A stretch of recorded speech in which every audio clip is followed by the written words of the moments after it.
If you manage tons of videos, you know how tagging and organizing them is a nightmare. I built an AI-powered system that watches my videos, generates metadata, and organizes them automatically. Here's how I did it. I used Iconik asset management system to organize and categorize my assets.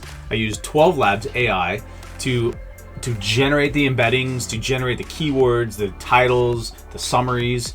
And then I used N8N as the automation tool in the back end to string all of this together so that I'm not manually actually having to do any of this, these operations. All right, so what I'm going to cover is the three basic tools that are part of this workflow.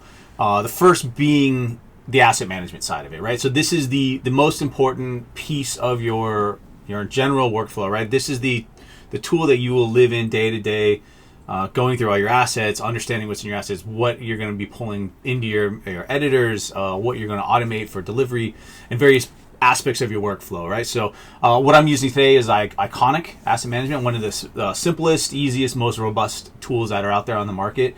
It has a lot of flexibility and a lot of integrations to other third-party tools, and it's very easy for third-party companies to also integrate back to Iconik. So what I have here, so if we're looking at the general layout, this is one of the collections, a very typical scene for most companies, right? So you have a whole pile of assets that are in here. Some of them have names, some of them may not, right? So if you bring it in off a camera card, it might just be, 12390 whatever .mp4, right? So it's just some generic string of characters or numbers that doesn't make a lot of sense. And so if you don't have any good metadata attached to it, it's just gonna have to be the memory of the user, the editor, or the cameraman, whatever, that knows what's in those shots, right? So the point of this tutorial is to go through how to best understand that metadata structure and build a metadata structure, right? So when I'm looking at a tool like Iconik, the first thing I want to do is I want to go in and I want to understand what I want to get out of it.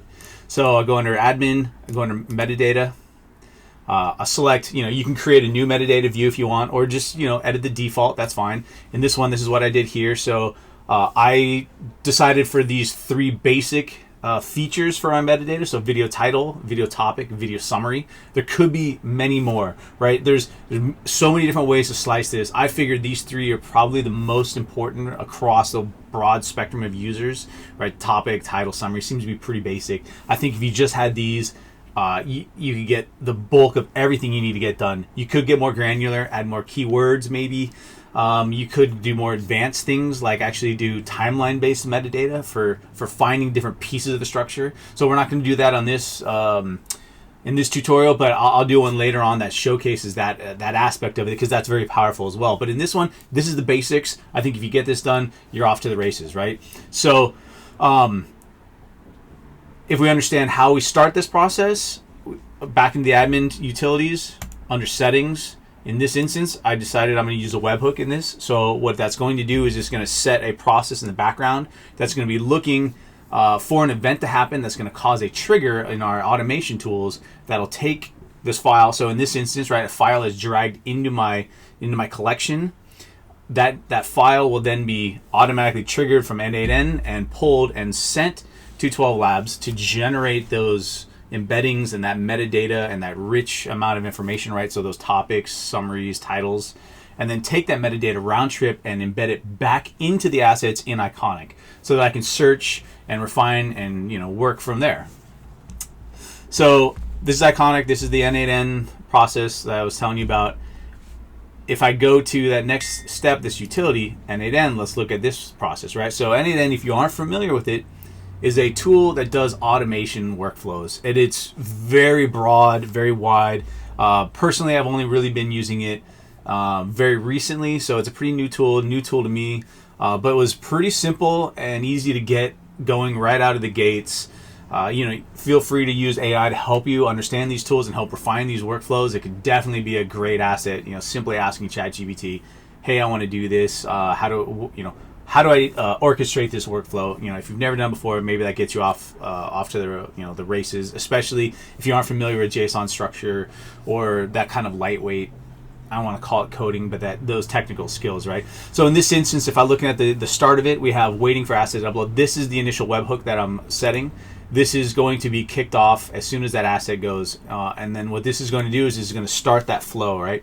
It's going to step in from here. We're going to start pulling the pieces out of that asset so that I could understand the important structure for what 12 Labs needs, right? Which is the download URL. This is the key part. So on the 12 Labs side, it needs to be able to take that asset from where it lives in whatever type of S3 repository, on-prem cloud, and send that off to 12 Labs to create that the embeddings and the metadata structure, right? So that's what I'm doing in the first part of this workflow is I'm actually stripping that information out of Iconik, right? So I'm looking for the asset ID, I'm looking for the file ID. These two things, I'm going to be able to pull the download URL and send that to 12 Labs. So in N8N, what you're seeing here is there's a couple different wait nodes in here.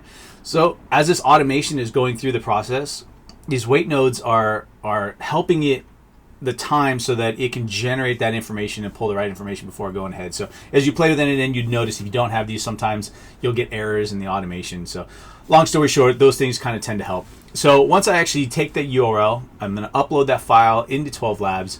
That's going to start generating the index, right? So part of it is actually, if you look at this node here, so I have the tasks API. This is where I'm sending it. That's going to generate the embeddings. You have your API key. Don't worry about this one. It's already been revoked, so don't worry about stealing that. Then you can send your form data, right? So this is the actual, you're going to name the model that you're going to be utilizing in that in the 12 Lab side. You're going to be sending the URL information. This is going to pull that JSON URL from the left side when it has that input data. And then you're going to be sending it to that certain index ID. So if we look at the 12 Lab side, when you're logged in with your user, this is where the index is set. So you can create a new index just for this product and then take that index ID and then use that in that part of N8N so it knows where to go. Basically what this is going to do is it's going to create, and you're going to see that file that's going to immediately start running, and then it's going to fire up that index and then start going through it. What I'm going to be doing here is I'm going to pull that index ID and then be asking it basically if it's complete or not. And then so this is what the if and then the wait loop is for that. So it's just going to keep going through this and then waiting for that to finish in indexing. So it could take, it depends on the amount of minutes, however long your video is or how complex to finish. But once it's finished, then you can actually ask 12 Labs to generate that wealth of actual metadata that you want. So in this one, I'm going to ask it to summarize the video. And then I'm going to ask it to get the gist, which is going to give me a topic and a title. So these are the three big pieces that I want to pull out of the video. There's a number of different things. So if you go through the APIs from 12 Labs, you can figure out which one you want to utilize based upon that taxonomy that you chose early on in the in your Iconik Asset Manager. So between all those things, you should be able to generate and understand what type of information you want to see in your asset manager. And then once you have this together, you're going to pull that Iconik view. So the view is that specific metadata piece that I was telling you about. So in this one, it's that default view. That's the one that I decided to edit. But once you have that information, you know what the view is. You have your summarized, you have your gist, you have that all that type of metadata structure built. Then you're going to send it back into Iconik, and that's essentially what this last node is going to do. It's going to go into the Iconik API, into this specific area. It's going to pull each of these pieces and these fields, and then you're going to lay out you're going to send the JSON structure in this. That'll give the detailed information that's going to go back into Iconik. So what does this look like? How does this end up functioning in the end? So when I look at my 12 Lab structure that I've built here in this folder, this is a pretty typical file. So if we look at this file, this is generally what you're going to get when you first upload a file if you don't have any of this automation, right? You have the file 347.33.09833-preview.mp4. Doesn't tell me anything. I have to actually look at it and figure it out, right? If you look on the left side, there is no information about this. So this is just out of the gates. This doesn't help me. But when I actually run this through the automation tools, the same file, this is what it actually comes out as. Now I have this potential new title. I can actually rename the file if I choose based on this or whatever. It's more of a suggested title. Video topic, this gives me a quick summary of that 3D model corgi animation. It's pulling the information out of just this image and it understands it. And then it gives me a little summary of what's going on in this charming 3D model corgi dog capture the scene. So if I have a bunch of different stuff, I can ask, I can be back into my search category and I can just say like, well, I want to see all the files that are of corgis. And here we are. It's going to pull this information out in this asset manager. Now, granted, this is just looking at the keywords based on these values that Iconik has in there, but it's still a very powerful utility for this and makes it pretty fast. This also works for all the different types of, not just animations, but also the regular videos that you would have out here in terms of human-based typical movies. You'd have something like this called Asset 1, right? This is of this piece of this footage, right? Geralt of Rivera faces his foes in medieval town. So it actually understands the characters and the character names and tells about what's happening, gives you the topic, the battle in a medieval town square. So all this type of information. So if you're going through it, you need to find out, like, oh, I want to find that medieval clip. You're able to pull that, and it brings all the files up accordingly. So pretty powerful tool, very simple, and not very complex, right, to set up and automate. So I would say get testing, play with N8N, see how it works for you. If this is the utility you want to use, there's any number of ways you could tie in. This is essentially just automating API to API interactions. So pretty simple at the end of the day. Doesn't take a lot of craziness or complexity. You don't necessarily have to be a full-fledged developer just to set this up in the background. So you could have your own automated indexing, right? So it's pretty cool. So at the end of the day, what are all of these tools really doing for you, right? Like, it's essentially, it's speeding up your search and understanding the index that you have of your assets, being able to quickly go through and categorize and understand what's out there, right? Those are great things. More importantly, it's staying consistent over time. That's one of the biggest problems that I've always had is me manually tagging, or say you're at a bigger company and you have literally somebody's job is just tagging assets. It's very difficult to stay consistent over time.